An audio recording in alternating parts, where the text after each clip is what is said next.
আর ভোটের দিন এবিপি আনন্দের ক্যামেরায় একই ফ্রেমে গুরু শিষ্য।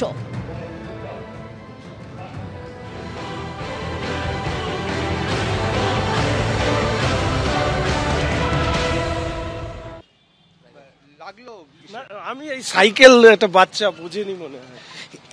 একই ফ্রেমে অশোক ভট্টাচার্য এবং শঙ্কর ঘোষ। অশোকদা কি বলবেন? শঙ্কর দাঁড়িয়েছিল আপনার জন্য।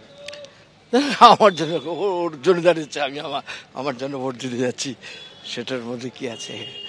কেউ দাঁড়িয়ে থাকতে পারে। গুরু শিষ্য না না, সেটা ব্যাপার কোনো ব্যাপার নেই, এসব নেই, এসব আগে ছিল, এখন না, এখন আর এসব কোনো ব্যাপার না। না কোনো প্রশ্নই নেই। আপনি ভোট দিতে যাচ্ছেন? হ্যাঁ, দেখুন, ওনার সাথে আমার ছোটবেলা থেকে স্মৃতি। পড়ে গেল, আপনি দৌড়ে গেলেন? না, উনি তো আমার প্র্যাকটিক্যালি গার্জিয়ান।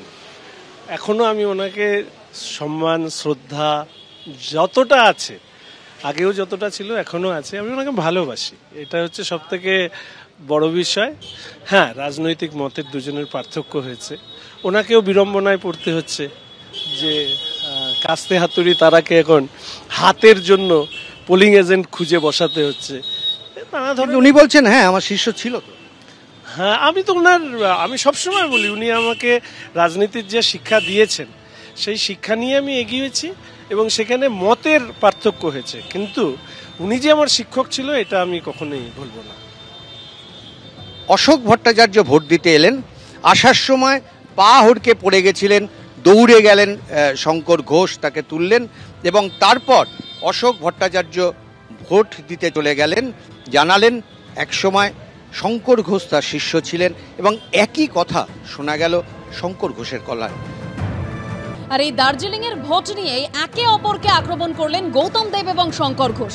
গৌতম দেব বলছেন রাজনীতিতে ওর অর্থাৎ শঙ্কর ঘোষের মানসিক সমস্যা হয়েছে, বিজেপিতে ওর নৈতিক পদচ্যুতি হয়েছে। আর পাল্টা শঙ্কর ঘোষ বলছেন রাজনৈতিক পরিমণ্ডলের ভেসে থাকার চেষ্টা শুধু। মানে বডি ল্যাঙ্গুয়েজ মানেটা কি? এখানে দাঁড়িয়ে কি ডিস্কো ডান্স করবো? This is a policy. Shankar পড়াশোনা করেছে, শিক্ষক। আমার মনে হয় যে ওর বোধহয় বিজেপিতে গিয়ে নৈতিক পদচ্যুতি ঘটছে, মানসিক একটা কোনো সমস্যার মধ্যে আছে, সেই জন্য এই সমস্ত ইররেলিভেন্ট কথা বলে। ভোট শুরু হয়েছে 7টায়, কটা বুথে ওদের লোক আছে হিসাব করুক আগে। শঙ্কর ঘোষ কী বলছে আমি জানি না, তবে ডাবগ্রাম ফুলবাড়িতে বিধায়িকা যা করেছে তার পুনরাবৃত্তি যদি হয়, ইলেকশন কমিশন আছে, আমাদের কর্মীরা সজাগ আছে, আমরা রেস্টেন্ট থাকবো। কিন্তু ডাবগ্রাম ফুলবাড়িতে আমি রাস্তায় ছিলাম না, শিলিগুড়িতে গৌতম দেবও রাস্তায় থাকে। বিধানসভা নির্বাচনের পরিপ্রেক্ষিতে নিজের বিধানসভা কেন্দ্রে উনি এমন একজন প্রার্থী ছিলেন যিনি পরাজিত হয়েছিলেন।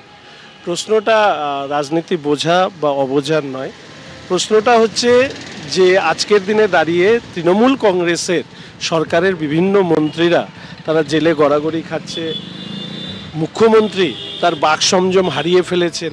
ফলে এইসব ঢাকা দেওয়ার জন্যই এই ধরনের বিভিন্ন বিবৃতি দেওয়া, আসলে মনের ভেতর থেকে এই বিবৃতি উনি দেন না, শুধুমাত্র রাজনৈতিক পরিমণ্ডলে যাতে ভেসে থাকা যায় তার জন্যই উনি এই কথা। পরিপক্ক হতে গেলে কি ওনার সমবয়স হলে পরিপক্কতা আসবে?